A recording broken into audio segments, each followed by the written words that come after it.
제1장 정의의 시작. 서울특별수사대의 에이스 형사 김준호는 자신의 사무실 창문 너머로 도시의 불빛을 바라보며 깊은 생각에 잠겼다. 15년간의 헌신적인 경찰 생활 동안 그는 단 한 번도 자신의 원칙을 저버린 적이 없었다. 그의 책상 옆에는 충실한 경찰견 백호가 누워 있었다. 백호는 준호가 새내기 형사였을 때부터 함께해온 특별한 파트너였다. 백호야, 오늘도 수고했어. 준호가 백호의 머리를 쓰다듬으며 말했다. 백호는 꼬리를 흔들며 준호를 바라보았다. 그때 갑자기 사무실 문이 열리며 내부 감사과 요원들이 들어왔다. 김준호 형사님, 저희와 함께 가주셔야겠습니다. 냉정한 목소리로 말하는 요원의 얼굴에는 어떤 감정도 읽을 수 없었다. 준호는 순간 당황했지만 이내 침착을 되찾았다. 무쇠운 일입니까? 당신을 뇌물수수 및 증거 조작 혐의로 조사해야 합니다. 그 말을 듣는 순간 사무실 안의 공기가 얼어붙은 듯했다. 백호가 낮은 울음소리를 내며 준호 곁으로 다가왔다. 한 성년 형사가 문 앞에서 이 광경을 지켜보고 있었다. 그녀는 준호와 함께 여러 사건을 해결해온 파트너였다. 이건 분명 오해일 거예요. 준호 선배님은 절대로... 하지만 내부 감사과 요원들은 이미 준호의 컴퓨터와 서류들을 압수하기 시작했다. 준호는 자신의 책상 서랍이 하나씩 열리는 것을 지켜보며 이 상황이 악몽이길 바랐다. 모든 게 밝혀질 거예요. 성년이 작은 목소리로 말했다. 준호는 고개를 끄덕였지만 이 사태가 단순한 오해가 아니라는 것을 직감적으로 알 수 있었다. 그날 밤 준호는 자신의 집에서 혼자 생각에 잠겼다. 백호는 그의 발치에 누워 가끔씩 걱정스러운 눈빛으로 그를 올려다보았다. 창밖으로 보이는 서울의 야경은 평소와 다름없이 아름다웠지만 준호의 마음은 어두운 구름으로 가득했다. 그는 자신의 경력을 되돌아보았다. 수많은 사건을 해결하면서 그는 항상 정의와 진실만을 추구해왔다. 하지만 이제 그 모든 것이 한순간에 무너질 위기에 처했다. 우리가 진실을 밝혀낼 거야, 백호야. 준호가 백호의 귀를 긁어주며 말했다. 백호는 마치 이해한다는 듯이 준호의 손을 핥았다. 다음 날 아침 준호는 변호사와 만나기로 했다. 하지만 그의 마음 한구석에서는 이 사건이 단순한 혐의 제기가 아니라는 불길한 예감이 들었다. 누군가가 의도적으로 자신을 함정에 빠뜨리려 한다는 직감이 들었다. 성년은 자신의 사무실에서 준호의 사건 파일을 몰래 검토하고 있었다. 그녀는 이 모든 것이 너무 완벽하게 준비된 것처럼 보인다는 점이 마음에 걸렸다. 증거들은 마치 누군가가 정교하게 조작한 것처럼 보였다. 선배님을 함정에 빠뜨리려는 누군가가 있어요.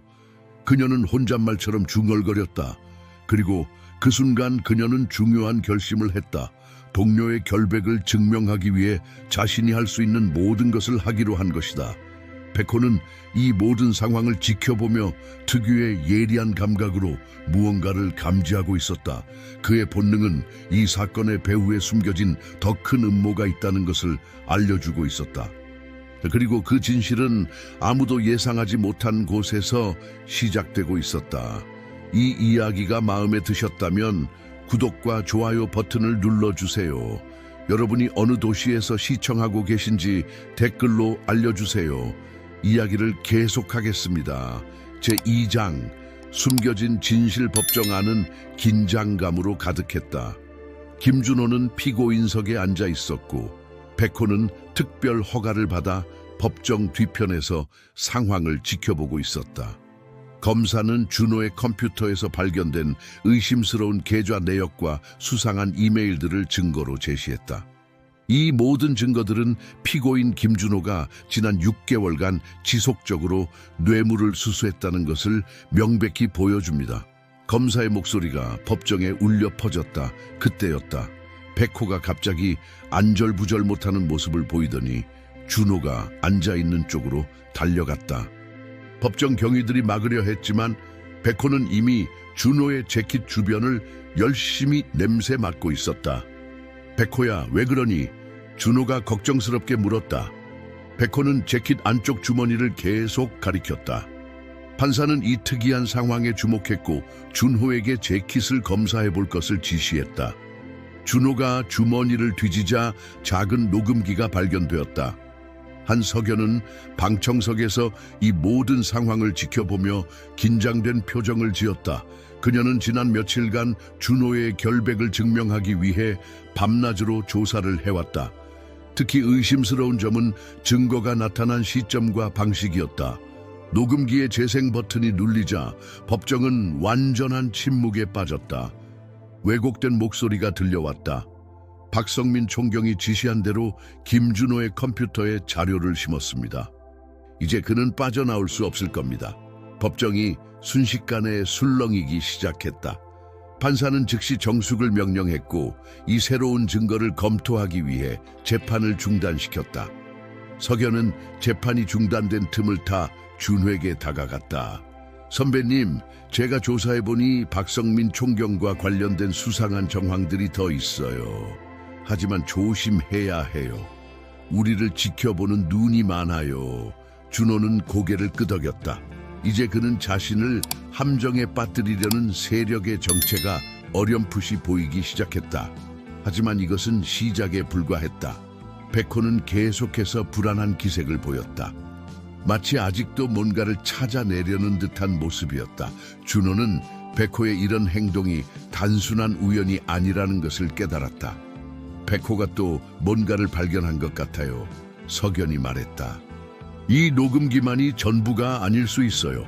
판사는 잠시 후 법정에 복귀했다.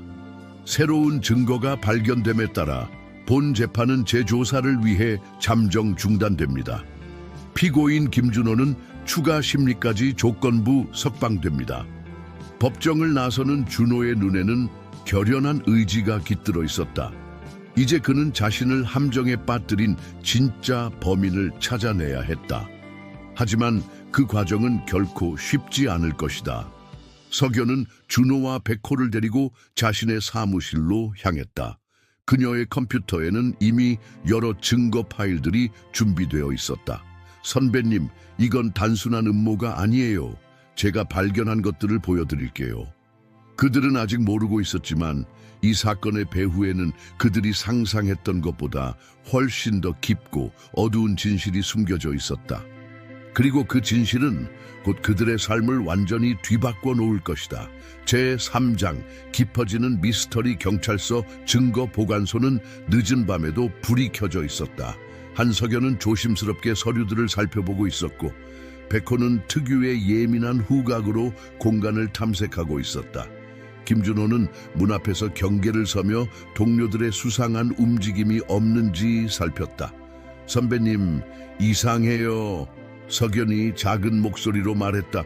박성민 총경과 관련된 서류들이 모두 사라졌어요. 마치 누군가가 의도적으로 없앤 것 같아요. 그때 백호가 갑자기 낮은 울음소리를 내며 한쪽 벽면으로 달려갔다. 오래된 파일 캐비닛 뒤쪽을 계속해서 긁어대는 모습이었다. 준호와 석연이 캐비닛을 조심스럽게 움직이자 벽면의 작은 틈 사이로 봉투 하나가 보였다. 이건 준호가 봉투를 조심스럽게 꺼내 들었다. 안에는 낡은 열쇠 하나와 함께 주소가 적힌 메모지가 들어있었다. 주소는 서울 외곽의 한 창고를 가리키고 있었다. 다음 날 아침 그들은 창고를 찾아 나섰다. 도시를 벗어나 한참을 달리자 낡은 산업단지가 모습을 드러냈다. 창고는 오래전에 버려진 듯 했지만 주변을 자세히 살펴보니 최근에 누군가가 드나든 흔적이 있었다. 조심해요. 석연이 말했다. 함정일 수도 있어요. 열쇠는 완벽하게 들어맞았다. 창고 안은 어둡고 먼지가 가득했지만 한쪽 구석에 최신식 컴퓨터 장비가 설치되어 있었다. 화면에는 암호화된 파일들이 가득했다. 이건 단순한 뇌물 사건이 아니에요. 석연이 파일들을 살펴보며 말했다. 여기 있는 정보들, 이건 수년간 이어져 온 조직적인 음모예요. 그들이 파일을 복사하고 있을 때였다. 갑자기 백호가 경계하는 자세를 취했다. 밖에서 차량 소리가 들려왔다. 서둘러요. 준호가 급하게 말했다. 석연이 마지막 파일을 복사하는 동안 그는 창고의 다른 출구를 찾아 나섰다. 하지만 상황은 더욱 복잡해졌다.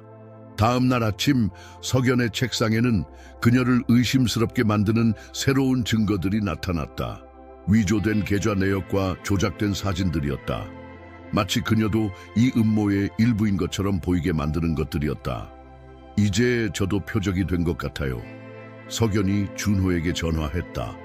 누군가가 저를 이용해서 선배님을 고립시키려고 해요. 준호는 깊은 고민에 빠졌다. 지금까지 석연은 자신을 돕기 위해 모든 것을 걸었다. 하지만 이제 그녀마저 의심해야 하는 상황이 온 것일까?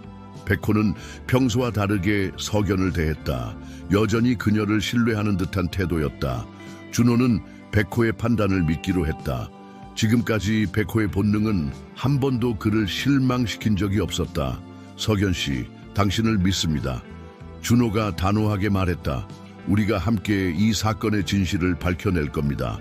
그들은 이제 더 큰 위험에 직면해 있었다. 하지만 동시에 그들은 진실에 한 걸음 더 가까워지고 있었다. 백호는 계속해서 새로운 단서들을 찾아내고 있었고 그것은 그들이 상상하지 못했던 곳으로 이어지고 있었다. 제4장 드러나는 음모. 늦은 밤 서울 시내의 한 공원. 백호가 갑자기 멈춰 서서 땅을 파기 시작했다. 김준호와 한석연은 즉시 그 자리로 달려갔다. 땅을 파내자 작은 금고가 모습을 드러냈다. 이건 누군가가 최근에 묻은 것 같아요.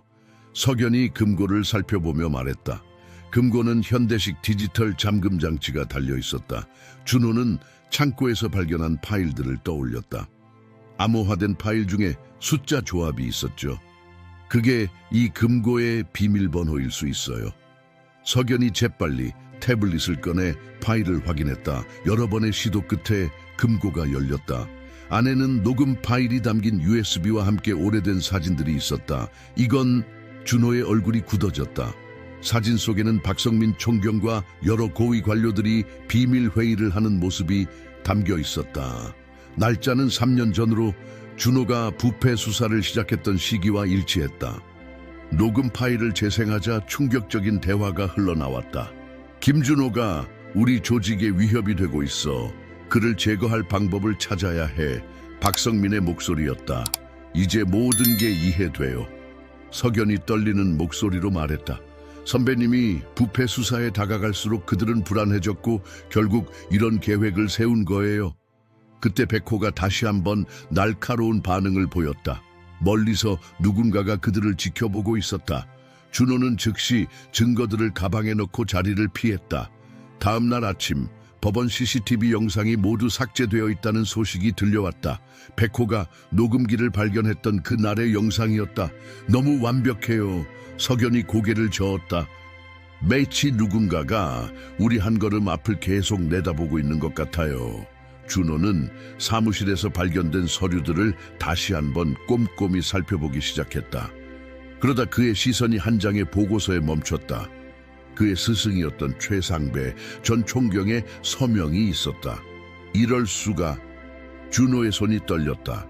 최상배는 그에게 정의와 진실의 가치를 가르쳐준 스승이었다. 하지만 보고서는 그가 이 음모의 핵심 인물 중 하나라는 것을 보여주고 있었다. 석연은 준호의 표정이 심각해진 것을 보고 걱정스럽게 다가왔다. 무슨 일이에요? 때로는 우리가 가장 신뢰하는 사람이 가장 큰 배신자가 될 수 있나 봅니다. 준호가 쓴웃음을 지으며 말했다. 백호는 준호의 발치에 앉아 그를 걱정스럽게 바라보았다. 충직한 백호의 눈빛은 마치 당신에겐 아직 나가 있잖아요 라고 말하는 것 같았다. 그들은 이제 더 큰 진실 앞에 서 있었다.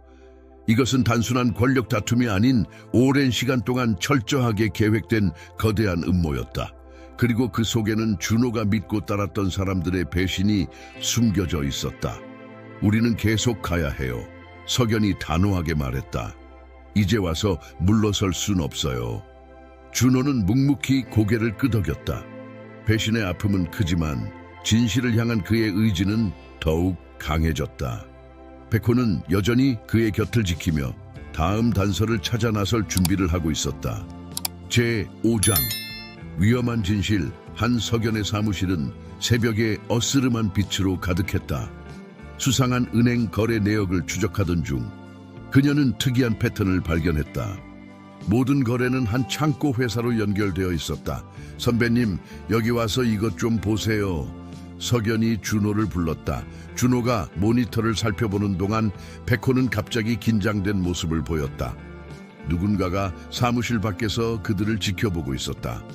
이상해요. 석연이 속삭였다. 이 창고는 표면상으로는 비어있는 것처럼 보이지만 매달 거액의 자금이 드나들고 있어요. 준호와 석연은 즉시 그 창고로 향했다.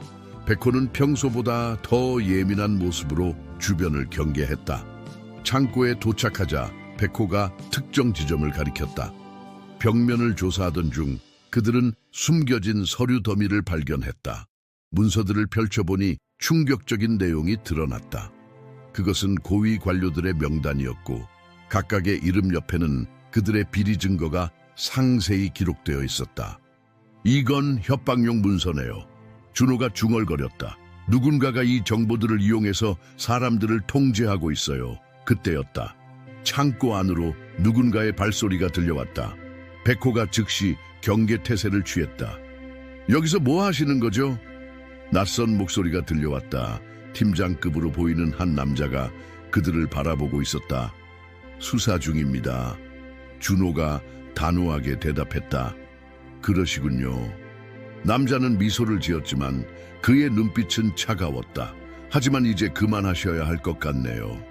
순간 백호가 으르렁거리며 앞으로 나섰다. 남자의 뒤에서 몇몇 그림자가 더 나타났다. 이 정도면 충분하지 않나요? 남자가 말을 이었다. 당신들이 발견한 것들은 이미 늦었어요. 모든 게 통제해 있습니다. 석연이 재빨리 서류들을 가방에 넣으려 했지만 남자가 손을 들어 제지했다. 그건 두고 가시죠. 여기서 나가실 수 있을 때 나가시는 게 좋을 겁니다. 하지만 그때 백호가 예상치 못한 행동을 했다. 갑자기 창고 한쪽으로 달려가더니 무언가를 물어왔다. 그것은 또 다른 문서 처리였다. 준호는 순간적으로 상황을 판단했다. 석연 씨, 백호, 그들은 재빨리 창고를 빠져나왔다. 뒤에서 고함 소리와 발소리가 들렸지만 백호의 기지 덕분에 그들은 무사히 도망칠 수 있었다. 안전한 곳에 도착한 후 그들은 백호가 가져온 문서를 확인했다. 그것은 그들이 상상했던 것보다 훨씬 더 큰 충격을 주는 것이었다. 이건 석연의 목소리가 떨렸다. 전체 조직도예요. 누가 이 모든 것을 조종하고 있는지 보여주는. 준호는 문서를 자세히 살펴보았다. 그리고 마지막 페이지에서 그의 손이 멈췄다. 거기에는 그가 전혀 예상하지 못했던 이름이 적혀 있었다. 이제 우리는 돌아갈 수 없어요. 석연이 말했다. 준호는 묵묵히 고개를 끄덕였다. 이제 그들은 진실의 끝자락에 와 있었다. 하지만 그 진실은 그들이 감당하기에는 너무나 무거운 것이었다. 제6장 마지막 진실 정의의 법정이 다시 열렸다. 이번에는 김준호가 피고인이 아닌 진실을 밝히는 자로 서 있었다. 백호는 충실하게 그의 곁을 지켰고 한석연은 결정적인 증거들을 준비하고 있었다. 재판장님, 준호가 단호한 목소리로 말했다. 지난 몇 주간 우리는 이 사건의 진실을 파헤쳤습니다. 그리고 마침내 모든 것이 밝혀졌습니다. 법정 스크린에는 그들이 발견한 증거들이 하나씩 제시되었다. 비밀 회의 사진들, 은행 거래 내역, 그리고 가장 충격적인 조직도까지. 이 모든 사건의 배후에는 제가 가장 존경했던 스승 최상배 전 총경이 있었습니다. 준호의 목소리가 떨렸다. 하지만 그는 홀로 행동한 것이 아닙니다. 그의 뒤에는 더 큰 세력이 있었죠. 석연이 새로운 증거를 제시했다. 이것은 박성민 총경과 최상배 전 총경이 비밀리에 만난 장소에서 백호가 발견한 마지막 증거입니다. 영상이 재생되기 시작했다. 화면 속에서 박성민과 최상배는 은밀한 대화를 나누고 있었다. 그들의 대화는 모든 것을 설명해 주었다. 오랫동안 이어져 온 비리와 권력 남용, 그리고 그것을 덮기 위한 음모까지. 준호가 너무 깊이 파고들었어. 최상배의 목소리가 울려 퍼졌다. 그를 막아야 해. 그가 우리의 시스템을 위협하고 있어. 법정은 충격에 빠졌다. 방청석에 앉아있던 박성민의 얼굴이 창백해졌다. 이것이 진실입니다. 준호가 말을 이었다. 제가 부패 수사에 다가갈수록 그들은 저를 제거하기로 했습니다. 그리고 그 계획의 일환으로 저를 함정에 빠뜨린 것입니다. 재판장은 깊은 생각에 잠겼다. 모든 증거는 명백했다. 거짓 증거로 준호를 함정에 빠뜨리려 했던 음모가 100일에 드러난 것이다. 김준호 형사. 재판장이 입을 열었다. 법원은 당신의 결백을 인정합니다. 그리고 이 사건과 관련된 모든 관계자들에 대한 수사를 즉시 시작할 것을 명령합니다. 박성민과 그의 일당들이 체포되는 동안 백호는 준호의 발치에서 꼬리를 흔들며 그를 바라보았다. 진실은 결국 승리했다. 법정 밖에서 석연이 준호에게 다가왔다. 선배님, 이제 끝났네요. 아니요. 준호가 미소를 지었다. 이제 시작입니다. 우리는 이런 일이 다시는 일어나지 않도록 해야 합니다. 백호가 그들 사이를 지나며 기쁜 듯 짖었다. 그는 처음부터 진실의 편에 서 있었고 끝까지 그들을 이끌어 주었다. 한 달 후 서울지방경찰청은 새로운 반부패 특별수사팀을 신설했다. 팀장으로 임명된 김준호의 첫 번째 파트너는 당연히 백호였다. 한석연도 핵심 수사관으로 합류했다. 우리가 지켜야 할 것은 진실뿐입니다. 취임식에서 준호가 말했다. 그리고 그 진실을 위해 우리는 언제나 정의의 편에 서 있을 것입니다. 백호가 그의 말에 화답하듯 우렁차게 짖었다. 그들의 새로운 여정이 시작되었다. 이야기의 끝. 시청자 여러분, 김준호와 백호의 정의를 향한 여정은 여기서 끝이 났습니다. 하지만 그들의 이야기는 우리에게 진실과 정의의 가치를 다시 한번 생각하게 해주었습니다. 더 많은 감동적인 이야기를 보고 싶으시다면 구독과 좋아요 버튼을 눌러주세요. 여러분의 의견도 댓글로 남겨주시면 감사하겠습니다. 다음 이야기로 찾아뵙겠습니다.